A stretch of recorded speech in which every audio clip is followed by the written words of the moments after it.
In this video, we will discuss the kinds of thresholds that Bigeye supports for identifying anomalies in your data.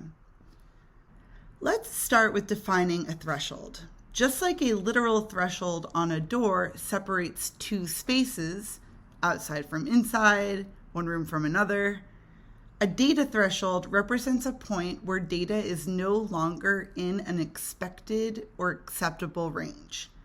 Thresholds are represented in light gray color on a metric chart, and they represent the range of values where data points are expected to fall.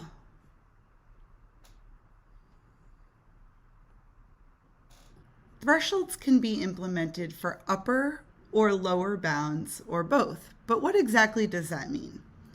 For some kinds of metrics, you need to be alerted if things go too high, like security incidents. For others, you're more concerned about values dropping too low. Think daily sales. For others, it matters if things go outside of a generally steady range, like the value of a commodity. Bigeye supports a number of ways of implementing thresholds to identify which values are outside of the norm, even possibly concerning or indicative of some broken process. Here are some of the more standard methodologies for teams that know with reasonable certainty what they're looking for. First, let's look at the constant threshold type. Constant threshold types represent known ranges for acceptable values in a column. One example might be that a test score can be between 1 and 100, but not less and not more. Next, let's look at relative thresholds. Relative thresholds designate an acceptable percentage of increase or decrease from a selected reference point. Bigeye also supports standard deviation as a threshold type. Standard deviation allows you to select a reference window which uses all data points in that window to calculate the mean. Then you can choose upper and lower bounds as acceptable deviations to the mean. Finally, the most intelligent thresholds that Bigeye supports are auto thresholds, which are generated when Bigeye trains a machine learning model on your own data to advise what is and is not anomalous.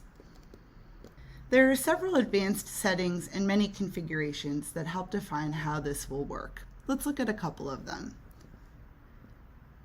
The training history, which defaults to 90 days, represents the number of days of history Bigeye uses to generate auto thresholds.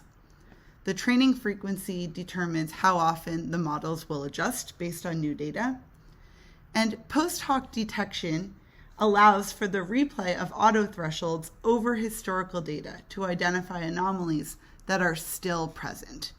There are many other advanced settings that can be configured with regard to auto thresholds. Within the user interface, specifically the metric configuration, you can select a couple of things. From sensitivity, narrow to extra wide, narrow alerting more frequently, and extra wide casting a more forgiving net, as well as bounds, whether upper, lower, or both. A neat part of using Bigeye's auto thresholds is the ability to make inferences about seasonal trending, provided our model is exposed to at least 3 or more cycles of a pattern within your data. This seasonality can be observed at an hourly, daily, weekly, or monthly range. An important part of Bigeye's auto thresholds is managing noise via the issue close feedback loop. When closing an issue or moving it to a monitor status, you can let Bigeye know whether it provided a helpful or not so useful alert. That way, Bigeye will either maintain or adjust the thresholds going forward to help you manage that noise to signal ratio. And finally, let's circle back to a concept we've discussed before, freshness.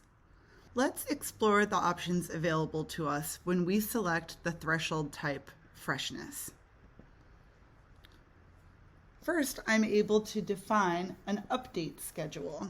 These can be defined using cron formatting, which uses 5 fields to represent minute, hour, day of month, month of year, and day of week.